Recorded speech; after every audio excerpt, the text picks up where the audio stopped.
गांव का मंदिर और देवदूत का आगमन। सुदूर एक छोटे से गांव धर्मपुर में एक पुराना मंदिर स्थित था। यह मंदिर अपने न्यायप्रिय देवता भगवान शिव के लिए प्रसिद्ध था।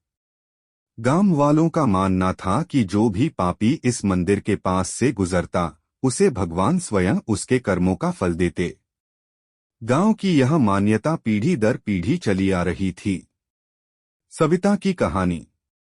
गांव में सविता नाम की एक महिला रहती थी।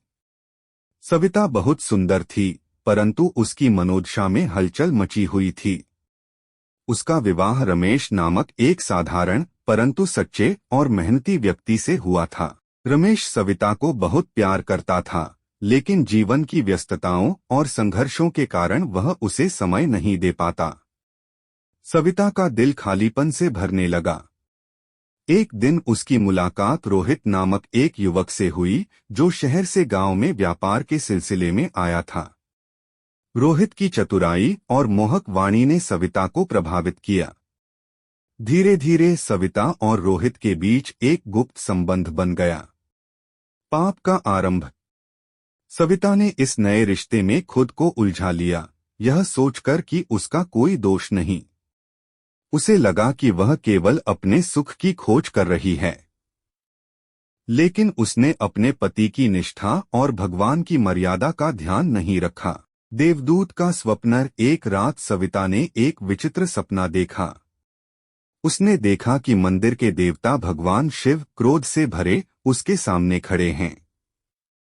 शिव ने कहा, सविता, तुमने अपने पति के विश्वास को तोड़ा और पराये मर्द से संबंध बनाकर अधर्म का मार्ग चुना। यह पाप न केवल तुम्हारे पति के साथ अन्याय है, बल्कि समाज की मर्यादाओं का भी अपमान है। तुम्हें इसका दंड भुगतना होगा। सपने के बाद सविता भयभीत हो गई, लेकिन रोहित ने उसे यह कहकर समझा लिया कि यह केवल उसका भ्रम था। सत्य का उजागर होना। कुछ दिनों बाद गांव में एक धार्मिक अनुष्ठान हुआ। पंडित ने प्रवचन के दौरान कहा, जो लोग अपने पवित्र रिश्तों को तोड़ते हैं और पराये रिश्तों में उलझते हैं, उनका जीवन भगवान के कोप से बच नहीं सकता। ऐसे पापी अपने जीवन में दुख और संताप भोगते हैं। सविता ने महसूस किया कि वह उस प्रवचन का विषय थी। उसका मन अशांत हो उठा, लेकिन उसने अपनी गलती को स्वीकार करने की बजाय उसे छिपाने का प्रयास किया। पाप का दंड। कुछ दिनों बाद गांव में महामारी फैली। सविता और रोहित को इस महामारी ने बुरी तरह जकड़ लिया। सविता के स्वास्थ्य में लगातार गिरावट आने लगी। डॉक्टर और वैद्य कुछ भी न कर सके।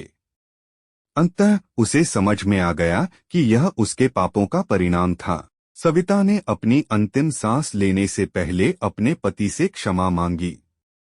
उसने अपने गुप्त संबंध का सच बताया और अपने किए पर पछतावा किया। रमेश ने दुखी मन से कहा, मैं तुम्हें माफ करता हूं, लेकिन तुम्हारे कर्मों का हिसाब भगवान करेंगे। सविता की कहानी ने पूरे गांव में हलचल मचा दी।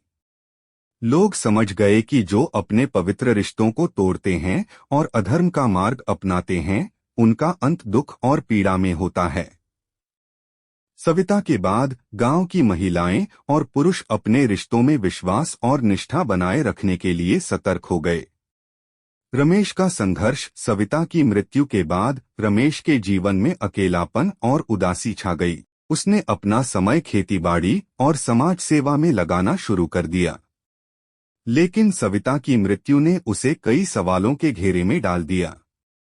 उसने सोचा, क्या मेरी पत्नी को वास्तव में उसके पापों का प्रायश्चित करने का अवसर मिला?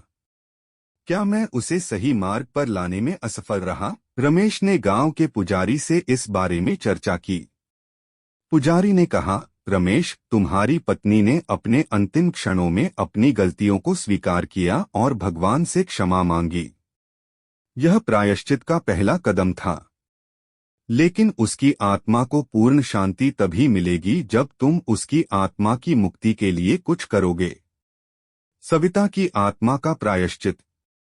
रमेश ने सविता की आत्मा की शांति के लिए हर सोमवार मंदिर में भगवान शिव का रुद्राभिषेक करवाना शुरू किया। उसने यह प्रण लिया कि वह समाज में प्रेम, निष्ठा और सच्चाई का प्रचार करेगा। वह गांव की युवा पीढ़ी को धर्म और सत्य की शिक्षा देने लगा। लेकिन एक रात रमेश ने भी एक विचित्र सपना देखा। सविता की आत्मा उसके सामने प्रकट हुई।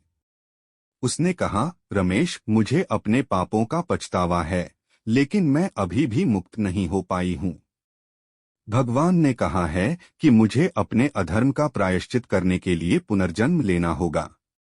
लेकिन तुम्हारी प्रार्थनाओं और प्रयासों ने मुझे बहुत सहारा दिया है। पुनर्जन्म और नई शुरुआत। सालों बाद रमेश के गांव में एक बालिका का जन्म हुआ। बालिका का नाम सुहानी रखा गया। वह जन्म से ही बहुत शांत और धार्मिक स्वभाव की थी। सुहानी को मंदिर और भगवान शिव में विशेष रुचि थी। वह अक्सर कहती, मुझे ऐसा लगता है कि मैंने पहले कोई बड़ा पाप किया है और मुझे भगवान के चरणों में अपनी गलती सुधारने का अवसर मिला है। गांव वालों का मानना था कि सुहानी सविता का पुनर्जन्म थी।